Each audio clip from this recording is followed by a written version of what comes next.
হাড়গোড় ভাঙা দ, কলমে কৃত্তিবাস চক্রবর্তী। ইস্টবেঙ্গল মোহনবাগান আজ ফাইনাল খেলা, সেজে গুজে বেরিয়ে পড়লাম ঠিক সকালবেলা। আধেক রাস্তা ভ্যানে চড়ে, কিছুটা ট্রেনে, বাকি রাস্তা হেঁটে ছুটে ট্রামের মধ্যে ঘেমে। মাঠে যখন পৌঁছালাম ভাই ঠিক দুপুরবেলা, এরই মধ্যে সেথায় যেন ঠিক হাটের মেলা। অবস্থা বেশ সুবিধের নয় সেটা গেছি বুঝে এগিয়ে গেলাম গ্যালারির দিকে পায়ের ফাঁকে ফাঁকে।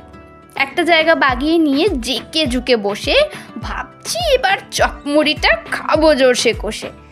হঠাৎ দেখি হ্যাঁচকা টানে পুটলি আর নাই, কোথায় গেল কে নিল ভাবছি তখন তাই। এদিক ওদিক খুঁজছি শুধু যদি চেনা পাই, আজব শহর কলকাতা ভাই, চেনার উপায় নাই। উৎসাহের ফানুসটা মোর তখন গেছে ফেটে, খেলা দেখার নেশা আমার তখন গেছে কেটে।